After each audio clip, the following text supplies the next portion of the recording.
అందరికీ నమస్తే. ఇక మన కళ్ళకి కనపడకుండా ఎక్కడో చీకటి మాటుల అవినీతి, అక్రమాలు, దందాలు, సెటిల్మెంట్లు, చీటింగ్లు, స్కామ్లు జరుగుతూ ఉన్నాయని చెప్పేసి మనం అనుకుంటూ ఉంటాం.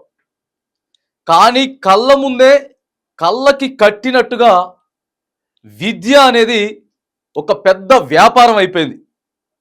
ఇక అది ఎంత వ్యాపారం అంటే ఇక మాటల్లో చెప్పలేం. ఈ విషయం అందరికీ తెలుసు. ఇది కామనే కదా, విద్య అనేది వ్యాపారం అయిపోయింది అనేటటువంటి విషయం అందరికీ తెలుసు. కానీ మరి కొంతమంది కొన్ని విషయాలు తెలుసుకోవాల్సినటువంటి అవసరం కూడా ఉన్నది.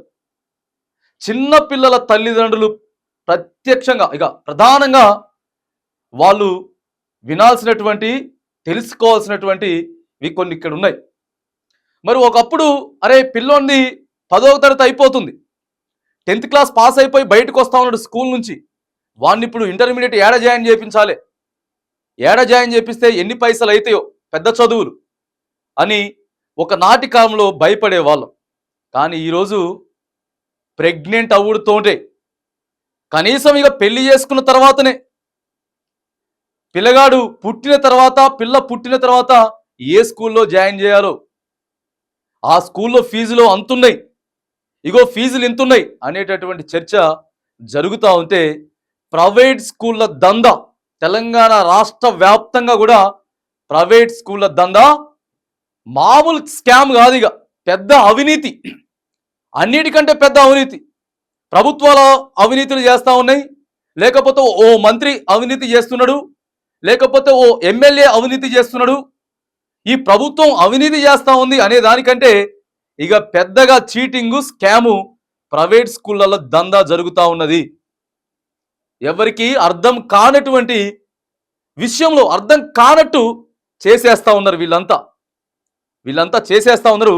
ఇక విద్య పేరుతోటి ఇష్టానుసారంగా పైసలు వసూలు చేసేటటువంటి కార్యక్రమం తెలంగాణ రాష్ట్రంలో జరుగుతూ ఉన్నది. ఇక ఒక మండలమనో లేకపోతే ఓ నియోజకవర్గమనో ఓ జిల్లానో కాదు, తెలంగాణ రాష్ట్రం అంతటా కూడా ఇట్లనే ఉన్నది. మరి పిల్లల తల్లిదండ్రులు ఏం ఆలోచన చేస్తూ ఉన్నారు?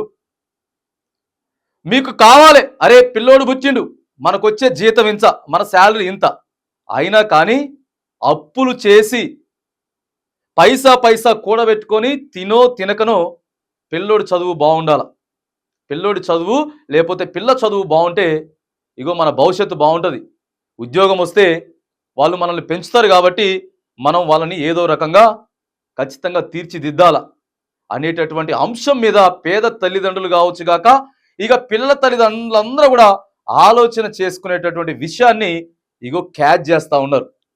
ప్రైవేట్ స్కూళ్ళు క్యాచ్ చేసి లేనిపోని మాటలు, లేనిపోని ముచ్చట్లు, మా స్కూల్ అంతా, మా స్కూల్ ఇంత అని చెప్పేసుకుంటా ఇక పిల్లల తల్లిదండ్రుల్ని బురిడి కొట్టిస్తూ ఉన్నారు. చాలా లోతుగా ఒకసారి మనం వీటన్నిటిని కూడా ఆలోచన చేసుకోవాలా. పెడతా ఉన్నాం వేలకు వేలు, లక్షల ఫీజులు పెడతా ఉన్నాం, కానీ మరి అక్కడ ఏం జరుగుతూ ఉన్నది అనేటటువంటి అంశాన్ని కూడా ఒకసారి ఆలోచన చేసుకోవాల్సిన అవసరం ఉన్నది. ఇక చెప్తాడు ఆడున్న ప్రిన్సిపల్, హెడ్ మాస్టర్ ఏం చెప్తాడనంటే మా దగ్గర మంచి విద్యాబోధన ఉన్నది, మా స్కూల్ ఇక ఇక్కడి నుంచే మొత్తం టోటల్ పర్సంటేజ్ అంతా మా దగ్గర నుంచే వస్తూ ఉన్నది అని ఇదొకలాగా చెప్తారు. ఓసారేమో మీ పిల్లోని ఇంకా కొంచెం బాగానే చదువుతూ ఉన్నాడు, ఇంకొంచెం పెంచాల అని పిల్లల మీద ఒత్తిడి చేస్తూ ఉన్నారు. పేరెంట్స్ తల్లిదండ్రుల మీద కూడా ఒత్తిడి చేస్తూ ఉన్నారు. మరి తల్లిదండ్రులు మేము అడుగుతూ ఉన్నాం, మీ పిల్లల్ని ఏ పాఠశాలలలో చదివిపిస్తూ ఉన్నారు, ఏ మండలంలో చదివిపిస్తూ ఉన్నారు, ఆ స్కూల్ యొక్క పరిస్థితులు ఎలా ఉన్నాయి, గవర్నమెంట్కి వాళ్ళకి సంబంధించినటువంటి వాళ్ళ టర్మ్స్ అండ్ కండిషన్స్ ప్రకారం ఇగో కొన్ని ప్రభుత్వం ఉంటుంది, ప్రభుత్వం ఆ స్కూల్స్ అన్నిటిని కూడా నడిపిస్తూ ఉంటుంది. మరి విశాలమైనటువంటి ప్రాంగణమైనటువంటి పరిస్థితులు ఆ స్కూల్లో ఉన్నాయా ఒకసారి మీరు చూడండి. ఉంటే ఓకే. తర్వాత తరగతి గదులు ఎలా ఉన్నాయి, దాంట్లో ఎంతమందిని కూర్చోబెడతా ఉన్నారు, వాళ్ళు వెళ్ళేటటువంటి టాయిలెట్స్ ఎలా ఉన్నాయి, వీటన్నిటి కూడా మీరు అబ్జర్వేషన్ చేసుకోవడంతో పాటు దానికి ప్లే గ్రౌండ్ ఉన్నదా అనేది కూడా ఆలోచన చేసుకోవాలి. ప్లే గ్రౌండ్ ఉండాలా, స్కూల్కి ప్లే గ్రౌండ్ ఉండాలా. తర్వాత ఏదైనా ఫైర్ సేఫ్టీ, అక్కడ ఏదైనా ప్రమాదవశాత్తు సంభవిస్తే చిన్నపిల్లలు ఏడికి పోలేరు, ఏం తెలియదు. ఫైర్ ఎగ్జిస్టర్ ఏర్పాటు చేసిర్రా? ఒకవేళ ఏర్పాటు చేస్తే దానికి ఫైర్ సేఫ్టీ అథారిటీ నుంచి పర్మిషన్ ఉందా లేదా? దాన్ని ఎవరు, ఒకవేళ క్రిటికల్ పొజిషన్లో ఏదైనా ఫైర్ సంభవిస్తే దాన్ని ఎవరు కంట్రోల్ చేస్తారు అనేటువంటిది ఒకసారి మీరంతా ఆలోచన చేసుకోండి.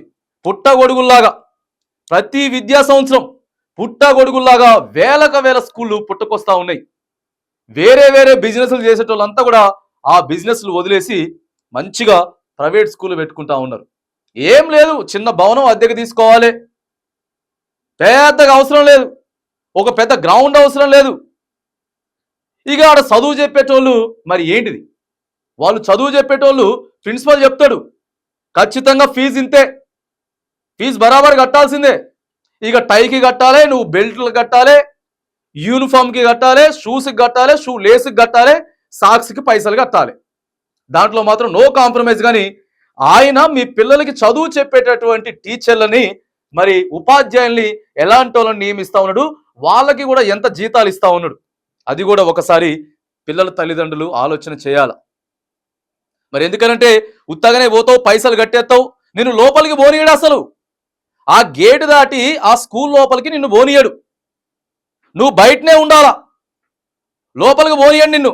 లోపలికి పోతే నువ్వు అక్కడ చూస్తావు కదా, మొత్తం ఆ స్కూల్ గది గింతనే ఉన్నది, ఆ టాయిలెట్స్ అంతా ఎట్లనో ఉన్నాయి, ఓ వీళ్ళ చదువు చెప్పేది అని చెప్పి అవన్నీ చూస్తావు. కాబట్టి నిన్ను ఓన్లీ గేట్ లోపలికి పోనీయడు. కేవలం నువ్వు గేటు బయటనే, లేకపోతే పిల్లలు మిమ్మల్ని చూస్తే ఏడుస్తారు, పిల్లలు మిమ్మల్ని చూస్తే మంచిగా చదువుకోరు, ఇప్పుడే వాడు మంచిగా రాసుకుంటా ఉన్నాడు. ఇకని ఈ ముచ్చట్లు నువ్వు పోతే ఆఫీస్ రూమ్కి పోవాలి ఫీజు కట్టడానికి, లేకపోతే గేట్ బయట నుంచే నువ్వు వెళ్ళిపోవాలి. మరి అక్కడ ఏం జరుగుతుంది స్కూల్లో నువ్వు చూడొద్దా? నువ్వు చూడొద్దా అండి, స్కూల్లో చూడాలి కదా. ఇక వేలు లక్షలకు ఫీజులు వసూలు చేసేస్తా ఉన్నారు. ఏం చేస్తారు తెలుసా వీళ్ళు? ఇక కార్పొరేట్ స్థాయి కొన్ని స్కూల్స్ ఉంటాయి, ఇక ఏ జిల్లా కేంద్రాలలో లేకపోతే హైదరాబాద్ పట్టణంలో ఉంటాయి. వాడు బాగానే చదువుతాడు, ఫస్ట్ క్లాస్ నుంచి బాగానే చదువుతాడు, వాడు పిల్లోడు బాగా చదువుతాడు. 8th క్లాస్ వచ్చేసరికి వీళ్ళందరినీ ఎవరెవరైతే చదువుతా ఉన్నారో, వాళ్ళ కార్పొరేట్ స్కూళ్ళల్లో ఎవరెవరైతే చదువుతా ఉన్నారో వాళ్ళందరినీ కూడా ఇక వీళ్ళు పోగు చేస్తారనమాట. వీళ్ళకున్న ఓ 10 ఇన్స్టిట్యూట్లో లేకపోతే 20, 30, 40 ఇన్స్టిట్యూట్లో, ఒక్కొక్క ఇన్స్టిట్యూట్లో ఒకరినో ఇద్దరినో బయటికి తీస్తారు.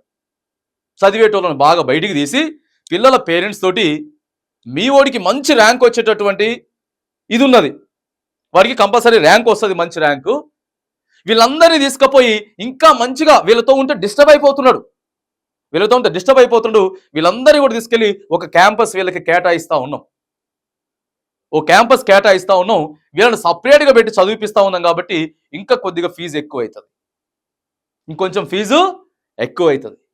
రైట్, అమ్మ మా పిల్లోడు బాగా చదువుతుందట అని తీసుకుపోయి అక్కడ సపరేట్గా పెడితే ఇక 10కి 9.5, 9.7 వచ్చేటి ఇక ఇప్పుడు 10.10 వస్తాయని చెప్పి విద్యార్థులు ఏం చేస్తారంటే ఇక పైసలు ఏడో ఒక్కడ తీసుకొచ్చి మళ్ళీ వానికి పెట్టే ప్రయత్నం చేస్తారు.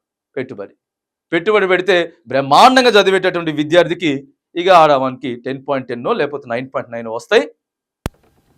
ఇక వీళ్ళ స్కూళ్ళ పేర్ల మీద ఫీజులు వసూలు చేసినాయి, వీళ్ళ ఫోటోలు మొత్తం ఇక ఆడ ముద్రిస్తారు. మరి వీటన్నిటిని కంట్రోల్ చేయాల్సినటువంటి ప్రభుత్వం ఏం చేస్తున్నది? రాష్ట్ర ముఖ్యమంత్రి రేవంత్ రెడ్డి సాక్షాత్తు విద్యాశాఖ మంత్రి ఎవరి దగ్గర ఉన్నది? వచ్చుడుతోటే ఇప్పుడు స్కూల్ స్టార్ట్ అవుతా ఉన్నాయి, రీఓపెన్ అవుతా ఉన్నాయి. వచ్చినతోటే ఏమన్నాడు? రైట్, ఇక మేము సంచలనాత్మకమైనటువంటి నిర్ణయం తీసుకున్నాం, యూనిఫాము తర్వాత బుక్స్ ఏవైతే ఉన్నాయో ఇక అవి స్కూళ్ళలో ఇవ్వడానికి లేదు, మేము ఒక నియంత్రణ చట్టం తీసుకొచ్చేసినాం అని చెప్తివి. అంతకుముందు ప్రభుత్వాలు కూడా ఈ మొత్తుకున్నాయి. కానీ ఫీజు నియంత్రణ చట్టం ఏది? ఎందుకు ఈ సంవత్సరం తీసుకురాలేకపోయారు? మీరు డిసైడ్ చేయండి. ఎల్కేజీకి ఫీజు ఇంత, యూకేజీకి ఫీజు ఇంత, ఫస్ట్ క్లాస్కి ఫీజు ఇంత, 10th క్లాస్కి ఫీజు ఇంత అని చెప్పి ఎందుకు డిసైడ్ చేయలేకపోతా ఉన్నారు? డిసైడ్ చేయండి. పైసలు డిసైడ్ చేయాలి, ప్రభుత్వం డిసైడ్ చేయాలి. ఇగో ఇది ఖచ్చితంగా కూడా ప్రతి ఒక్కరు ప్రశ్నించాల్సినటువంటి అవసరం ఉన్నది. ఇక ముఖ్యమంత్రి గారు ఏం చెప్తాడంటే, రైట్, ఎంతవరకు నియంత్రణ చేయగలిగారండి? ఫీజులు పక్కగా పెడదాం, ఫీజులు మీరు పట్టించుకోలేదు. యూనిఫామ్కి సంబంధించి స్కూల్స్కి సంబంధించి ఎంతవరకు నియంత్రణ చేసిర్రు? ఇప్పుడు ఏమంటున్నాడంటే ఆ స్కూల్ నడిపించేటటువంటి వ్యక్తి ఏమంటున్నాడంటే మా దగ్గర స్కూల్స్ యూనిఫామ్ తర్వాత మేము బుక్స్ ఇస్తలేము, కానీ మన దగ్గర చెప్పేటటువంటి సిలబస్ ఏదైతే ఉన్నదో, మన దగ్గర చెప్పేటటువంటి మరి ఏదైతే యూనిఫామ్ ఉన్నదో అవన్నీ కూడా అక్కడ దొరుకుతాయి, ఆ షాప్లో, ఆ బుక్ స్టాల్లో దొరుకుతాయి. ఆడికి పోయి తెచ్చుకోండి. నువ్వు డిసైడ్ చేయి కదా, ఎల్కేజీ కూడా ఏం చదవాలి నువ్వు డిసైడ్ చేయి, ప్రభుత్వం డిసైడ్ చేయి. యూ విల్ డిసైడెడ్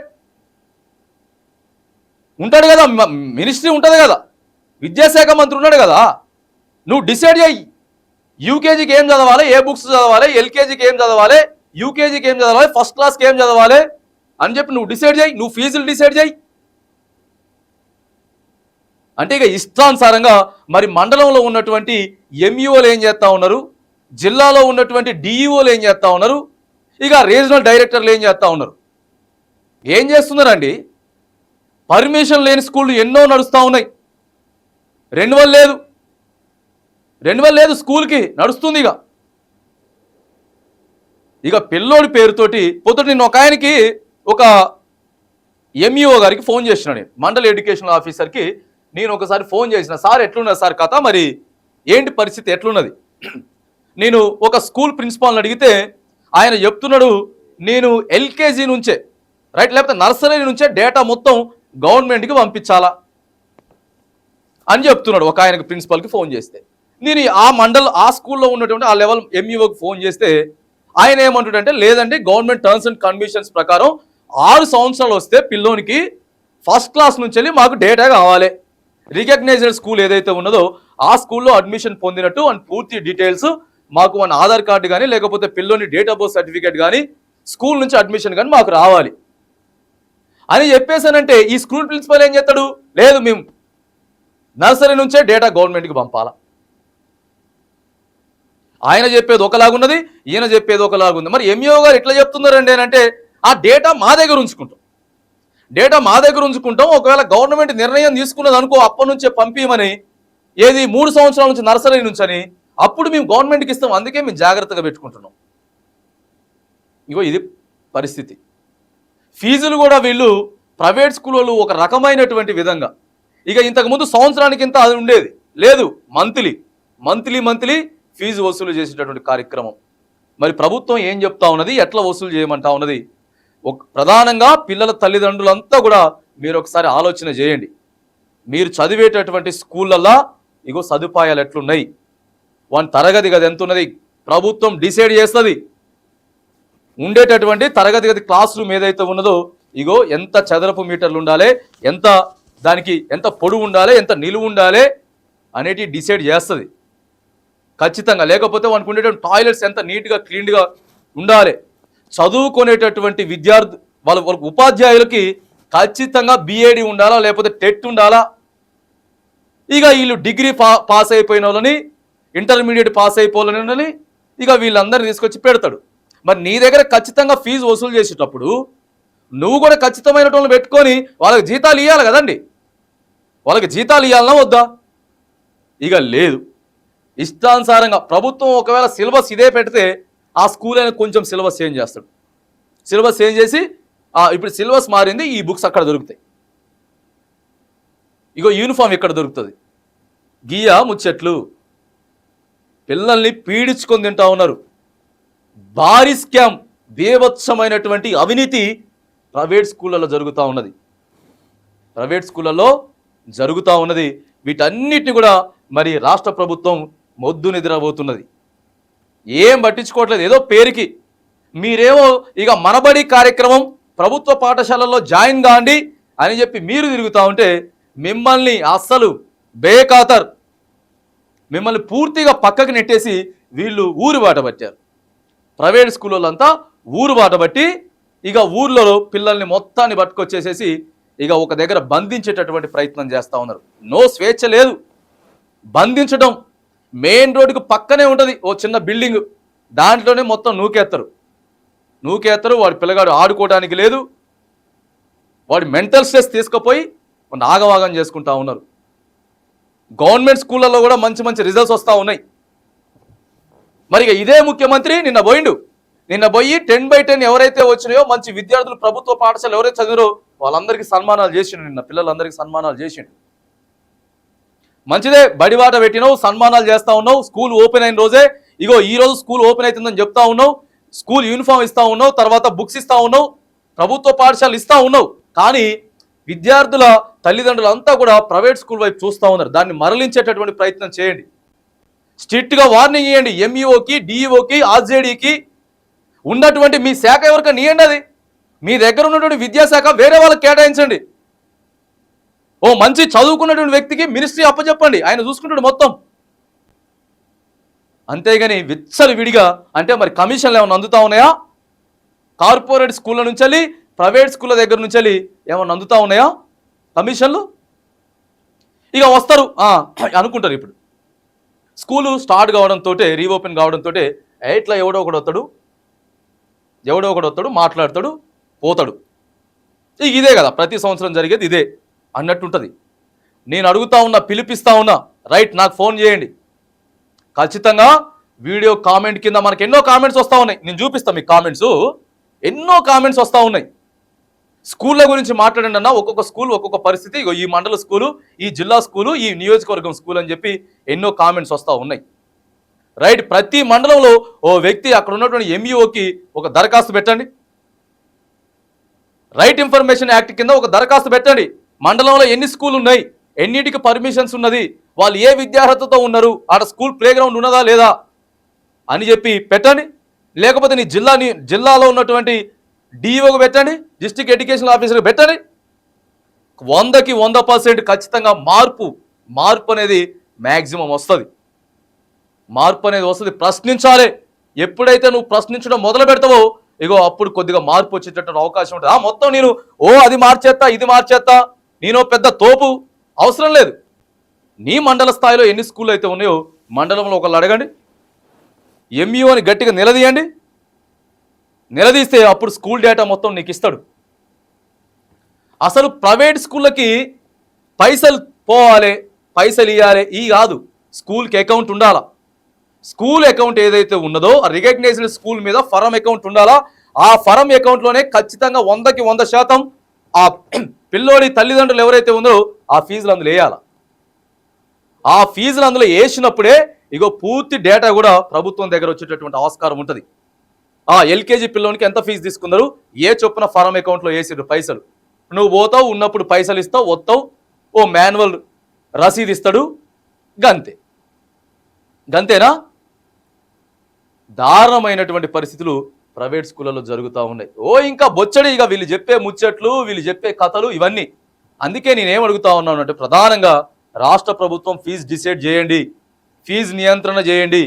ఇగో ఈ సంవత్సరానికి ఇంతే ఫీజు, 100కి 100% సిలబస్ డిసైడ్ చేయి. ఈ ప్రైవేట్ స్కూళ్ళ దందాను అరికట్టాలంటే మాత్రానికి ఖచ్చితంగా ప్రభుత్వం కఠినమైనటువంటి నిర్ణయాలు తీసుకోవాలా. ప్రధానంగా వీళ్ళు ఏం చేయాలంటే ఫీజు వీళ్ళే డిసైడ్ చేయాలి. ఫీజు ఆల్మోస్ట్ ఆల్ నర్సరీ నుంచి 10th క్లాస్ వరకు కూడా వీళ్ళే డిసైడ్ చేయాలి ఫీజు. తర్వాత సిలబస్ 100కి 100% సిలబస్ ఏదైతే ఉందో సిలబస్ కూడా ఖచ్చితంగా మార్పులు చేర్పులు లేకుండా ప్రభుత్వమే సిలబస్ డిసైడ్ చేయాల్సినటువంటి అవసరం ఉంటుంది. ప్రభుత్వం డిసైడ్ చేయాలి సిలబస్ ఏదైతే ఉందో. సిలబస్ డిసైడ్ చేయడంతో పాటు ఇక ఇప్పుడు ఇంతకుముందు పెట్టిన అన్ని రూల్స్ ఉన్నాయి. ఇక ఆ రూల్స్ని కూడా మరి ఇక మార్చుతుందా లేదా అనేది ఇక తెలవనటువంటి పరిస్థితి. ఎందుకంటే ఫైర్ సేఫ్టీ ఉండాలా, వానికి ప్లే గ్రౌండ్ ఉండాలన్నా, టాయిలెట్ చాలా నీట్ అండ్ క్లీన్గా మెయింటైన్ చేయాలి. విద్యా బోధన ఎవరెవరైతే ఇస్తా ఉన్నారో వాళ్ళకి ఖచ్చితంగా కూడా అన్ని అర్హతలు ఉండేటట్టు చూసుకోవాలా. వాళ్ళ సర్టిఫికెట్లను ఎంఈఓకి ఇవ్వాలా. ఇవన్నీ ఉన్న రూల్సే. ఇక సరే అది కూడా చేయాలి. ప్రధానంగా అది కూడా చేయాలి. 4th వన్ ఏం చేయాలంటే ఖచ్చితంగా కూడా వాడి స్కూల్ ఫారం అకౌంట్ ఏదైతే ఉంటుందో, వాళ్ళ స్కూల్ ఫారం అకౌంట్ ఏదైతే ఉంటుందో 100కి 100% ఇగో ప్రభుత్వానికి ఇవ్వాల్సినటువంటి బాధ్యత ఉంటుంది. దాంట్లోనే ఫీజు మొత్తం వేయాలి. పిల్లల ఫీజు మొత్తం కూడా ఖచ్చితంగా అక్కడే వేయాల్సి ఉంటుంది. ఇక వీటన్నిటి పక్కకు పెడితే గిరిజన ప్రాంతాలలో కూడా ఇక ఈ దందా ఎక్కువైపోతుంది. 170 యాక్ట్ ఉన్నటువంటి గిరిజన ప్రాంతాలలో కూడా ప్రధానంగా ఏవేవైతే జిల్లాలు అయితే ఉన్నాయో ఇక గిరిజన ప్రాంతాలలో కూడా ఇక ట్రైబల్ ఏరియాలలో కూడా ఇది ఎక్కువగా ఇక ఒకరిని చూసి ఒకళ్ళు ట్రైబల్ ఏరియాస్ కూడా ఎక్కువ అయిపోయినాయి. అక్కడి నుంచే మనకి ఎక్కువ మెసేజ్ వస్తూ ఉన్నాయి. ఆ ట్రైబల్ ఏరియా నుంచే బీభత్సమైన మెసేజ్లు వస్తూ ఉన్నాయి. అన్న స్కూల్ అంతా దరిద్రంగా ఉన్నది, ఫీజులు వసూలు చేస్తూ ఉన్నారు, ప్రభుత్వ రూల్స్ ఒకటి ఉంటే వీళ్ళు ఒకటి చేస్తూ ఉన్నారు అని చెప్తా ఉన్నారు. 100కి 100% ఇగో బాగు చేయాల్సిన బాధ్యత ఉన్నది. ఖచ్చితంగా కూడా మనం ప్రతిదీ మనది వీడియో ఏదైతే ఉన్నదో ప్రతి డిఈఓకి ఎంఈఓకి పంపించడం జరుగుతుంది. 100కి 100% పంపిస్తాం. ఏ రకంగా స్పందిస్తారు, ఇప్పుడు ఏదో వచ్చి చెప్పినాం పోయినాం కాదు. మండలంలో ఉన్నోళ్ళు ఖచ్చితంగా నాకు ఫోన్ చేయండి, ఏం రాయాలి, ఏం దరఖాస్తు పెట్టాలి వైట్ పేపర్ మీద నేను చెప్తా. సార్ దరఖాస్తు చేయండి. మాకు వచ్చిన కామెంట్లు కూడా ఒకసారి మీకు చెప్తా. మాకు వచ్చిన కామెంట్లు ఏవైతే ఉన్నాయో ఒకసారి మీకు చెప్పేటటువంటి ప్రయత్నం చేస్తా. ఒకసారి విపరీతమైన కామెంట్స్ స్కూళ్ళల్లో అన్న ఇన్నై లేవన్నా, ఇదన్నా ఇగో అట్లా స్కూల్ ఉంది, ఇట్లా స్కూల్ ఉంది అని చెప్పేసి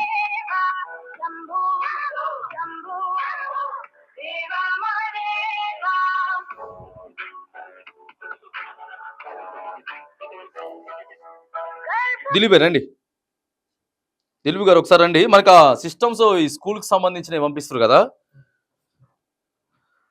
స్కూల్కి సంబంధించినటువంటి మనకు వచ్చే కామెంట్స్ ఏవేవైతే ఉన్నాయో అది ఒకసారి ఫోటో తీసుకొని పెట్టుకోమన్నా, పెట్టిరా ఫోటో ఏదో ఒకసారి.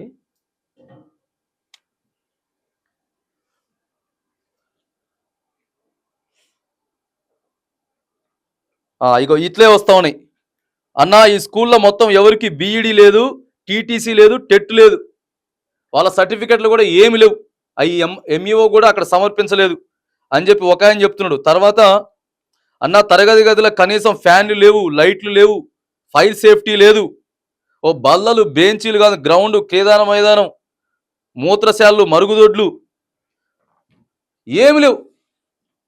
ఏమి లేవని చెప్పేసి ఇక అదొకటి చెప్తున్నారు. తర్వాత వెహికల్స్ ఉంటాయి కదా, ఇక వసూలు చేస్తారు కదా ఇష్టం వచ్చినట్టు, ఒక పెద్ద డొక్కు వెహికల్ ఒకటి పెడతారు.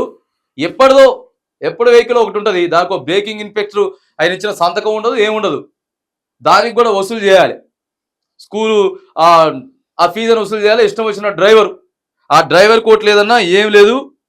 ఫిట్నెస్ వెహికల్ యొక్క ఫిట్నెస్ సర్టిఫికెట్, తర్వాత డ్రైవర్ హెల్త్ ఫిట్నెస్ సర్టిఫికెట్లు ఇవన్నీ కూడా ఏం లేకుండా ఏజెన్సీ ప్రాంతంలో ప్రధానంగా ట్రైబల్ ఏరియాలలో ఇగో ఇదంతా కూడా జరుగుతూ ఉంది. ట్రైబుల్ నుంచి వచ్చినటువంటి మెసేజ్ మొత్తం ఇట్లనే ఉంది. తెలంగాణ రాష్ట్ర వ్యాప్తంగా కూడా మొత్తం ఇట్లనే ఉన్నది. విద్యా సంవత్సరం హక్కు 2009 ప్రకారం ఏం పాటించట్లేదు, ఇష్టం వచ్చినట్టు వసూలు చేసేస్తా ఉన్నారు. ఇగో ఇది కథ ముచ్చట. దిలీప్ గారు అసలు ప్రైవేట్ స్కూల్ మొత్తం ముచ్చట, ప్రైవేట్ స్కూల్స్ అనేది ఇప్పుడు రానున్న రోజులు ఎలా తయారు. అసలు ఒకప్పుడు విద్య అంటే ఎలా ఉండేది మనం చదువుకున్నప్పుడు, కానీ ఇప్పుడు మనం చదువుకునే వాళ్ళం, ఇప్పుడు చదువుకుంటున్నారు. అవును, రెండింటికి తేడా ఉంది. Not out same. వ్యాపారం అయిపోయింది. బుక్స్ కి ఒక రేటు, డ్రెస్ కి ఒక రేటు, యూనిఫామ్ ఒక రేటు, పోనీ ఇవన్నీ చక్కగా చేస్తాం. క్వాలిటీ ఆఫ్ ఎడ్యుకేషన్ ఇస్తారంటే అది ఉండదు, ట్రాన్స్పోర్ట్ సిస్టమ్ ఉండదు, టీచర్స్ సరిగ్గా ఉండరు.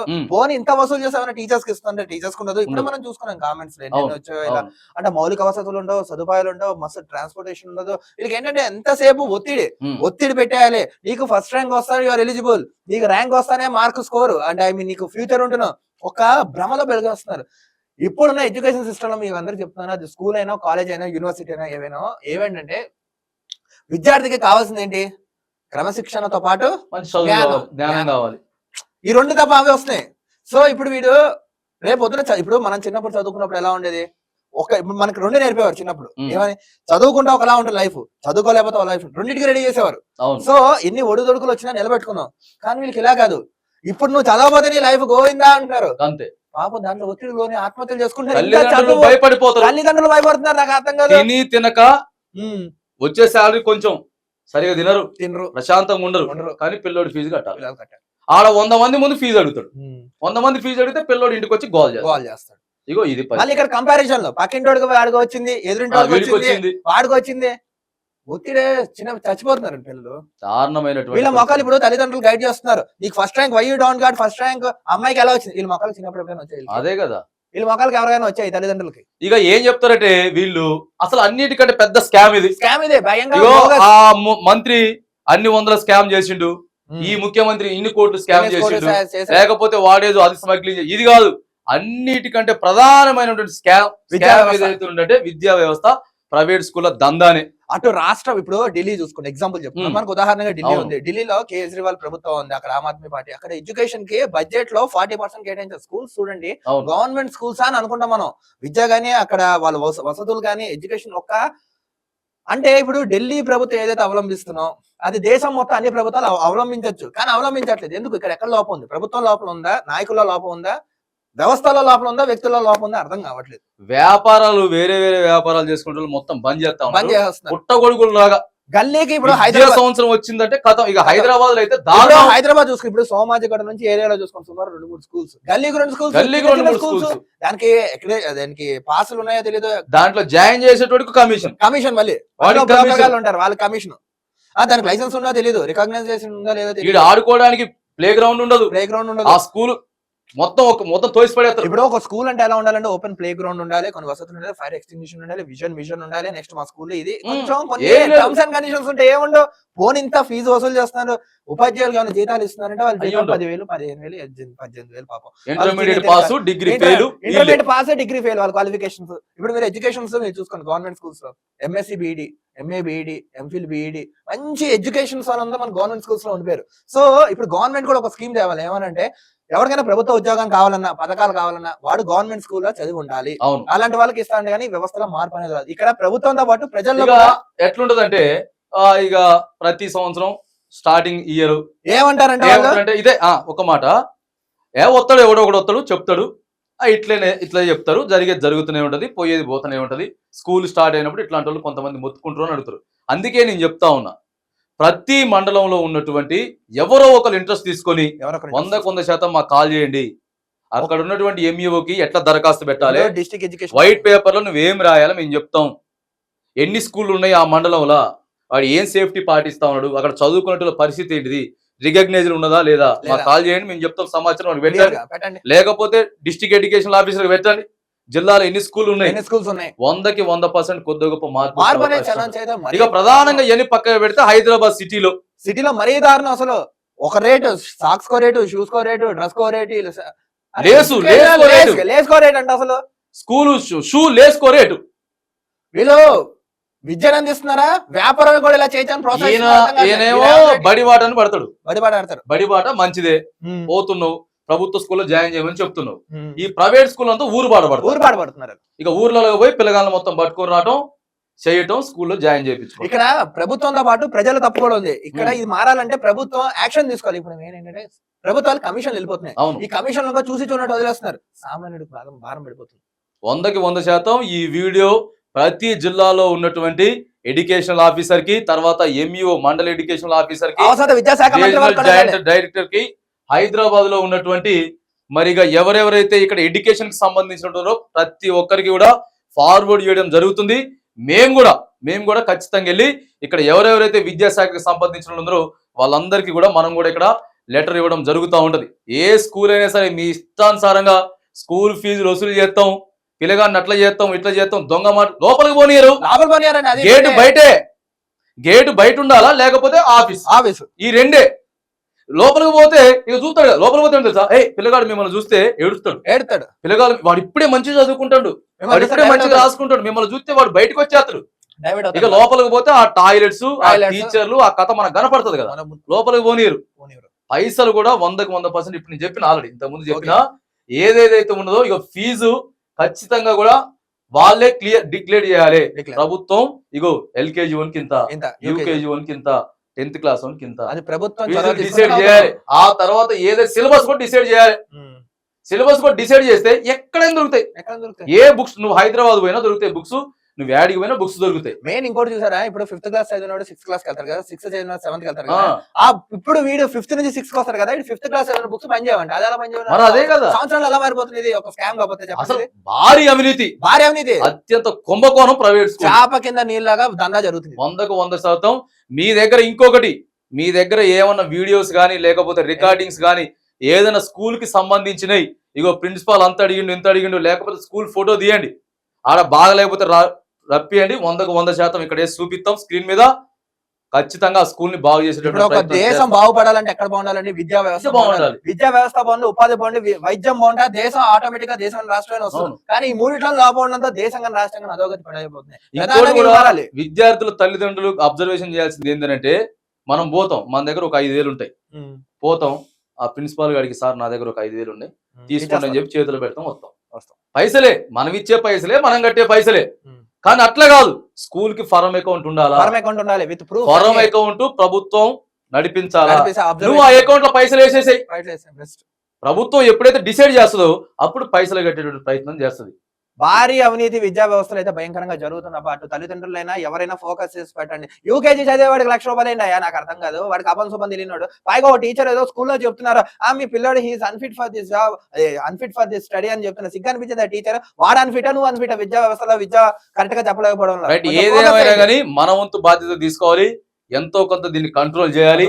మీకు అవగాహన కావాలన్నా, ఎవడెవరికి లెటర్ పెట్టాలన్నా, ఏం చేయాలన్నా సరే ఖచ్చితంగా మాకు కాల్ చేయండి, లేకపోతే కామెంట్ కింద మీ నెంబర్లు పెట్టండి, మీకు 100కు 100% కాల్స్ చేస్తాం. ఈ ఫీజుల నియంత్రణ, ఈ ప్రైవేట్ స్కూల్ దందా ఏదైతే ఉన్నదో దాన్ని ఖచ్చితంగా ఆపేటటువంటి ప్రయత్నం మాతో కలిసి మీరు కూడా పోరాడండి. ఈ ఒక్క దాంతోనే కాదు, ఖచ్చితంగా కూడా ఇది అంతమయ్యేంత వరకు కూడా దీని మీద ఖచ్చితంగా పోరాడుతూనే ఉంటాం. స్కూల్సే కాదు, కాలేజెస్ అయినా, డిగ్రీ కాలేజ్ అన్ని ఇదే దందా మనకి. మొత్తం ఎల్కేజీ టు పీజీ వరకు ఇదే ఉందబ్బా. అందుకే దేశంలో కానీ రాష్ట్రంలోని విద్యా వైద్యం అనేది ఫ్రీగా మనకు ఉండాలి. మనకు ఆ రెండు తప్ప అన్ని ఇవ్వడంతో చూడండి. సరే, ఏదేమైనా నడుస్తా ఉంటది ఎక్కడ అనేది. సరే, ప్రభుత్వాలు నడుస్తా ఉంటాయి, సరే నడిపిస్తా ఉంటారు, కొద్దో గొప్ప నడుస్తా ఉంటది. ఎక్కడ నడవట్లేదు అది మనం చెప్పం. మరి ఈ రేంజ్ లో మరి దందా. పెళ్లి చేసుకోవాలంటే భయపడతారు, పెళ్లి చేసుకోవాలంటే భయపడుతున్నారు. ఇప్పుడు ప్రెగ్నెంట్ వస్తే భయమే. ఏ స్కూల్లో జాయిన్ చేయాలో ఏంటిదో ఇగో ఈ కథకు వచ్చింది ముచ్చట. రైట్, ఏదేమైనా కానీ 100కు 100% మమ్మల్ని కన్సల్ట్ అవ్వండి, మీకు మేము సహకరిస్తాం. ఏదేమైనా ఈ వ్యవస్థను అన్నింటినీ కూడా రూపుమాపేటటువంటి ప్రయత్నం మనం ముందుకు తీసుకుపోదాం. Thank you.